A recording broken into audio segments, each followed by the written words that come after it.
오늘 우리에게 주시는 하나님의 말씀은 말라기 3장 13절에서 18절까지의 말씀입니다.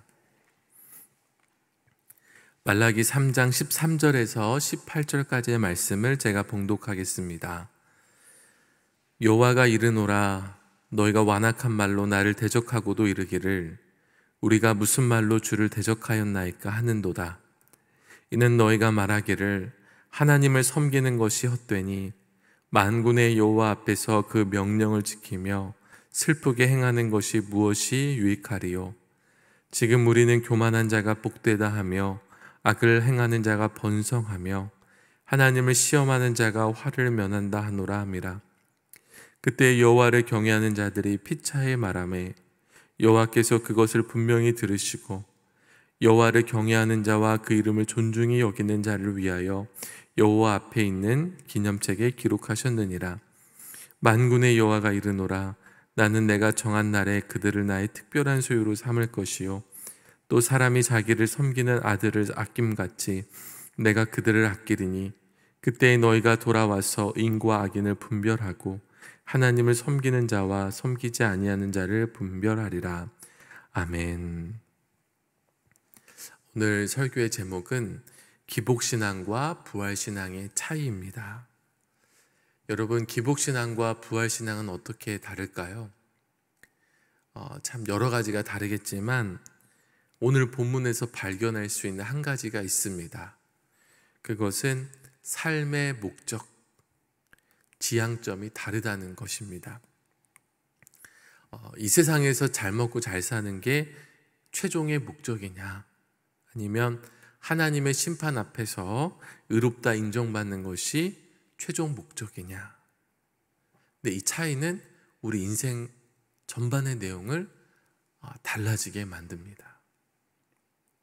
이 13절은 완악한 말로 하나님을 대적하고도 내가 무슨 말로 주를 대적했느냐고 따지는 사람에게 하시는 말씀이에요. 그들이 언제 그랬냐고 따지지만 그들이 어떤 말을 했는지 14절과 15절에서 말씀합니다. 14절 보세요. 이는 너희가 말하기를 하나님을 섬기는 것이 헛되니 만군의 여호와 앞에서 그 명령을 지키며 슬프게 행하는 것이 무엇이 유익하리요. 그들은 하나님을 섬기는 것이 헛되다고 말했습니다. 왜 그런지는 15절에 나오는데 잠시 후에 살펴보겠고요. 먼저 14절 뒷부분을 보세요. 그들은 여호와 앞에서 그 명령을 지키는 것을 슬프게 행하는 것이라고 묘사했습니다. 비꼬는 뉘앙스가 있어요. 이들은 이렇게 생각했어요. 하나님의 뜻대로 사는 건 지루하고 불행해. 마음대로 살지도 못하고 즐기지도 못해. 그런데 우리도 마찬가지죠. 이 시대 사람들도 마찬가지입니다. 신앙생활은 고되고 괴로운 거야. 그렇게 은연중에 생각하는 사람들이 많습니다. 정말 그런 것일까? 결코 아닙니다. 예수님을 믿고 따르는 삶은 기쁘고 행복해요. 우리가 방금 불렀던 찬양의 가사처럼 말입니다. 물론 예수를 믿게 되면은요, 하지 말아야 될 것도 있고 해야 될 것도 있어요. 처음에는 그것이 어렵게 느껴지지만 순종하고 나면, 순종하며 살다 보면 주의 계명이 나를 지켜주는구나, 이런 걸 깨닫게 됩니다. 기도하는 생활, 말씀 보는 생활을 고행처럼 생각하는 분들이 계세요. 그러나 사실 그렇지 않습니다. 그리고 기쁘게 해야 좋습니다. 기도의 기쁨을 알아야 기도하고 싶어지고 말씀 읽는 기쁨이 있어야 성경도 읽게 돼요. 운동과 비슷하죠. 처음에는 운동이 힘들고 귀찮지만 제대로 배우면 그 맛을 알게 됩니다. 저는 모태신앙인데요, 제가 하나님을 인격적으로 믿게 된 건 초등학교 5학년 때예요. 그 전까지는 교회 다니는 거 싫어했습니다. 억지로 끌려 다녔어요. 근데 제가 그때 돌이켜보면, 지금 생각해보면 키 크려고 그랬는지 매일 거의 매일 악몽을 꾸던 시기가 있었습니다. 어떻게 해야 될까? 그때 교회에서 성경 필사라고 그렇게 말했었는데 막연하고 어쩌면 미신적인 마음으로 이 성경 필사를 하다 보면 괜찮아질지도 몰라. 그래서 제가 성경 필사를 시작했는데 처음에는요, 기쁨으로 쓴 게 아니었어요. 고행하듯이 했어요. 하나님을 잘 몰랐기 때문에 그렇게 해야만 하는 줄 알았습니다. 잘못된 방법으로, 잘못된 동기로 성경 필사를 했지만, 근데 하나님께서 일하시기 시작했어요. 제게 믿음을 주셨는데 하나님을 믿어지기 시작했습니다. 그리고 하나님이 막연히 멀리 있는 하나님이 아니라 내 곁에 계신 분이라고 믿어지고 느껴졌어요. 그리고 아주 작고 사소한 기도라도 기도하면 하나님 들으시고, 기도하면 들으시는 것들을 체험하게 됐거든요. 그때에 예배의 기쁨을 알게 해주셨어요. 신앙생활이 얼마나 기쁘다는 것을 깨닫기 시작했어요. 예배 드리는 게 기쁘고 교회 가는 게 행복하고. 그래서 제가 중학생이 되고 고등학생이 되어서도 주말만 되면 교회 가는 게 제 인생의 최고의 기쁨이었습니다. 찬양팀도 하고요, 기도회도 하고요, 그렇게 친구들과 어울리고 하는 교회 생활이 저에게는 정말 가장 행복한 시간이었습니다. 여호와 앞에서 계명을 지키는 것, 이 슬프게 행하는 일이 아니에요. 하나님을 모르기 때문에, 하나님을 알지 못하기 때문에 그렇게 말하는 것입니다. 그렇다면 왜 대적자들이 하나님을 섬기는 일이 헛되다고 말했을까요? 그게 15절에 나옵니다. 지금 우리는 교만한 자가 복되다 하며 악을 행하는 자가 번성하며 하나님을 시험하는 자가 화를 면한다 하노라 함이라. 가만히 보니까 교만한 자는 패망의 선봉이요, 망해야 되는데 잘 되는 거예요. 악을 행하면 하나님의 저주를 받는다고 했는데 일이 술술 잘 풀려요. 또 하나님을 시험하며 화를 당해야 되는데 오히려 화를 면합니다. 이런 현상을 보면서 하나님을 섬기는 것이 헛되다, 이렇게 얘기한 거예요. 우리 주위에도 예수를 안 믿는데도 잘 사는 분들이 있잖아요. 악독하게 사는데 돈도 많아요. 자식들도 성공해요. 남부럽지 않게 삽니다.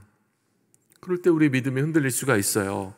난 예수 믿고 신앙생활 잘해왔는데 왜 그들처럼 내 인생은 잘 안 풀리는 거지?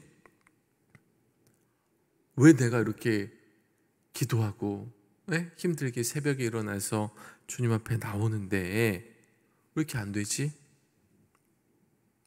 분명 성경에 보면 여호와의 말씀에 순종하면 복받고 그렇지 않으면 저주받는다고 말씀하셨는데 왜 현실은 다를까? 왜 그럴까? 이제 이런 고민들이 반영되어 있는 거예요. 그러니까 여호와를 섬기는 건 헛돼. 안 믿는 사람은 더 잘 돼. 그러니까 우리 그냥 막 살자. 그게 여호와를 대적하는 자들이 했던 이야기예요. 왜 정말 하나님 살아계신다면 왜 하나님을 사랑하고 진심으로 섬기는 자들이 왜 이런 힘들고 어렵고 또 평범한, 물론 그렇지 않은 사람들도 있지만 왜 다 복받는 것이 아닙니까? 그것을 여러 가지로 설명할 수 있겠지만 저는 오늘 특별히 아굴의 잠언에서 그 힌트를 발견합니다. 잠언 30장 8절 중간에서 9절을 읽어드릴게요. 나를 가난하게도 마옵시고 부하게도 마옵시고 오직 필요한 양식으로 나를 먹이시옵소서. 혹 내가 배불러서 하나님을 모른다 여호와가 누구냐 할까오며 혹 내가 가난하여 도둑질하고 내 하나님의 이름을 욕되게 할까 두려워함이니이다. 아굴은요, 하나님 가난하게도 마시고요 부하게도 마세요. 그냥 필요한 양식으로만 먹여주세요. 왜 그러냐면 가난해서 하나님의 영광을 가릴 수도 있고 또 배불러서 하나님을 모른다, 교만할 수 있기 때문이에요. 여러분 잘 보세요. 만약에 이 세상에서의 삶밖에 없다면 무조건 이 세상에서 부유하고 건강하게 영화를 누리며 사는 게 최고의 삶일 거예요. 기복신앙이 그래요. 이 세상에서 복받기 위해 하나님을 믿습니다. 기복신앙은요, 그런데 사실은 잘 돼도 하나님을 모른다고는 안 해요. 왜냐하면 복이 유지되기 위해서는 하나님을 잘 섬겨야 된다고 믿기 때문입니다. 대신에 좀 형식만 남아있죠. 기복신앙이 왜 문제냐? 기복은 문제가 아니지만 기복신앙, 너무 치우친 신앙은 이 세상만 바라보기 때문에 문제인 거예요. 우리가 하나님을 믿는 것은요, 이 세상에서 복받기 위함이 아니에요. 저는 복받기 위해 하나님을 믿어요. 그러니까 세속적인 의미로 복받기 위해 하나님을 믿어요라고 말한다면 하나님께 큰 상처를 드리는 일일 수도 있어요. 배우자가 그런 질문을 한다고 생각해 봐요. 왜 나랑 결혼했어? 그야 당신은 직업도 훌륭하고 재산도 있고 여러 재능도 있고 여러모로 조건이 좋잖아. 내가 좋은 게 아니고 내가 가진 게 좋은 거구나. 그러면 싸움 나죠. 정답은 당신이 좋았어. 글쎄 나도 이해가 안 되는데 그냥 아무것도 없고 그냥 당신이 좋더라고. 이걸 어떻게 설명할 수 있을까? 이렇게 얘기해야만 돼요. 하나님을 사랑하는데 하나님이 주실 것 때문에 하나님을 사랑하는 겁니까? 하나님 그 자체가 좋은 거예요. 그래서 좋은 믿음은요, 이런 거예요. 무화과 나뭇잎이 마르고 포도 열매가 없어도, 감람나무 열매 그치고 논밭에 식물이 없어도, 아무것도 없어도 그냥 여호와 한 분 그 자체만으로도 나는 기뻐요. 즐겁습니다. 이게 우리가 또 진정으로 바라는 사랑 아닙니까? 내가 혹 가난하게 되고 아프게 되고 그랬을 때도 내 가족이, 내 사랑하는 친구들이 나 있는 그대로 좋아해줘서 사랑해줘서 끝까지 옆에 남아있기를 바라지 않습니까? 이렇게 하나님을 아는 자들이 있어요. 교만한 자가 더 잘 사는 것 같고 악행을 일삼는 자가 떵떵거리며 살고 여호와를 시험하는 자가 오히려 화를 면하는 걸 볼 때에 그래도 여호와를 경외하는 자들. 왜 이 세상에서 잘 되지 않는데도 왜 여호와를 경외할까? 우선 하나님 그분 자신이 만족과 기쁨이 되어주세요. 돈 많은 것보다 주님 안에서 평화를 누리며 사는 게 더 좋구나. 그러니까 이 삶을 포기하지 않아요. 16절을 보십시오. 그때 여호와를 경외하는 자들이 피차에 말하매. 이게 무슨 말이냐면 여호와를 경외하는 자들은 여호와를 대적해서 말하는 자들에게 이제 대답하는 거예요. 피차에 말하는 거예요. 반박하는 거예요. 여호와 앞에서 그 명령대로 살아야 한다. 이런 이야기를 하는 거예요. 성경의 근거에서. 이어서 보겠습니다. 여호와께서 그것을 분명히 들으시고 여호와를 경외하는 자와 그 이름을 존중히 여기는 자를 위하여 여호와 앞에 있는 기념책에 기록하셨느니라. 하나님께서 그것을 들으시는 거예요. 여호와를 경외하는 자, 그 이름을 존중히 여기는 자를 하나님께서 기뻐하시는 거예요. 그래서 여호와 앞에 있는 기념책에 기록하셨다. 생명책에 기록하셨다는 의미죠. 17절을 보십시오. 만군의 여호와가 이르노라. 나는 내가 정한 날에 그들을 나의 특별한 소유로 삼을 것이요 또 사람이 자기를 섬기는 아들을 아낌같이 내가 그들을 아끼리니. 내가 정한 날에, 심판날에, 마지막 날에 새하늘과 새 땅이 이루어질 그날을 말하는 거예요. 그때에 하나님의 특별한 소유로 삼으셔서 내가 아끼겠다. 아들을 아낀같이 내가 아끼겠다 말씀하십니다. 18절을 보십시오. 그때 너희가 돌아와서 의인과 악인을 분별하고 하나님을 섬기는 자와 섬기지 아니하는 자를 분별하리라. 양과 염소의 편을 나누듯이 하나님께서 심판하실 것이라고 말씀하십니다. 인생의 최종 목적이 하나님께서 정한 날에 하나님의 특별한 소유가 되어 구원받는 것이라면, 이 땅에서의 최고의 복은요, 무조건 잘 사는 게 아니에요. 여호와를 경외하며 사랑하는 삶이 최고의 삶인데, 그렇게 살 수 있는 환경이 최고의 축복인 거예요. 아굴이 바로 그것을 추구했어요. 기복신앙은 이 땅만 보거든요. 부활신앙은 새하늘과 새 땅을 바라봅니다. 부활신앙을 가진 성도는 주변을 신경 쓰느라 불안해하지 않아요. 주변을 보며 질투하지도 않아요.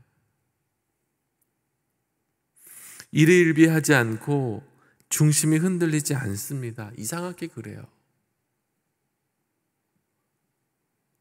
우리 집값은 조금 올랐는데 옆에는 똑같은 값 주고 산 집이 많이 오른다고 하더라도 이상하게 내 마음이 요동하지 않는 거예요.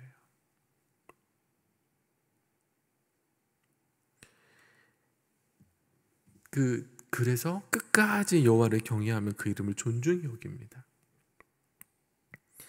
사랑하는 성도 여러분, 오늘 이 하루를 살아갈 때에 여호와를 경외하며 그 이름을 존중히 여기는 자로 살게 해달라고 기도하시기 바랍니다. 세상은 변화무쌍하게 흘러가고 또 우리 마음을 조급하게 할지라도 주님 안에서 흔들리지 않게 해달라고 기도하시기 바랍니다. 내가 부유하지는 않을지라도 주께서 내게 꼭 필요한 양식으로 채워주실 거라는 믿음으로 담대하게 살게 해달라고 기도하시기 바랍니다. 주님 오시는 날까지 꼭 그렇게 흔들림 없이 사셔서 하나님의 칭찬받는 우리 모든 성도님들 되시기를 간절히 축복합니다. 기도하겠습니다. 하나님 감사합니다.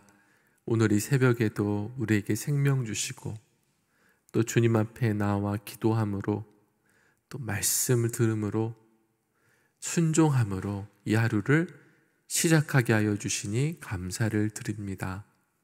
하나님, 우리는 기복신앙이 아닌 부활신앙으로 살기를 원합니다. 우리의 관점이, 우리의 시선이 이 세상에서의 삶만 바라보며 그곳에 얽매이는 것이 아니라 영원을 바라보면서 살아가게 하여 주시옵소서. 내가 하나님 말씀대로 사는데, 내가 이렇게 기도하는데 나는 왜 이렇게 여전히 힘들고 어려울까? 그러나 늘 여호와를 경외하게 하시고, 그러나 늘 가장 필요한 것으로 채워주셔서 나를 복되게 하시는 하나님의 축복인 것을 깨달을 수 있도록 하나님 인도하여 주시옵소서. 성령님께서 그 마음 가운데 역사해 주셔서 오늘 나의 삶이 하나님께서 주신 최고의 삶이라고 고백할 수 있는 우리 모든 성도들이 되게 하여 주시옵소서.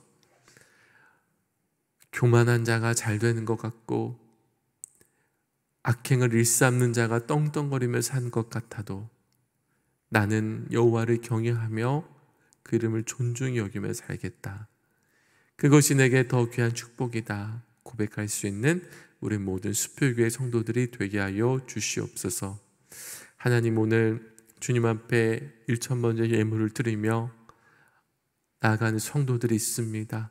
하나님, 그 예물을 받아주시고 축복하여 주시옵소서. 주님께서 또한 그 마음의 소원을 아시는데 가장 좋은 것으로 응답하여 주시옵소서. 하나님, 우리 수표교회 모든 성도들을 위해 기도합니다. 하나님, 요즘 여러 가지로 세계 정세가 불안합니다. 물가는 오르고 생계가 참 어려워집니다. 앞으로 더 어려워진다고 하는데 그런 어려움을 일선에서 경험하고 있는 성도들이 있는 줄 압니다. 하나님께서 우리 한 가정 한 가정, 한 성도 한 성도를 보살펴 주시고 지켜 보호하여 주시옵소서. 우리에게 필요한 양식을 꼭 허락하여 주시옵소서. 우리 삶에 필요한 모든 것을 하나님께서 잘 아시는데 우리의 머리털까지도 세시는을 믿습니다. 하나님, 우리의 길을 인도하여 주시옵소서.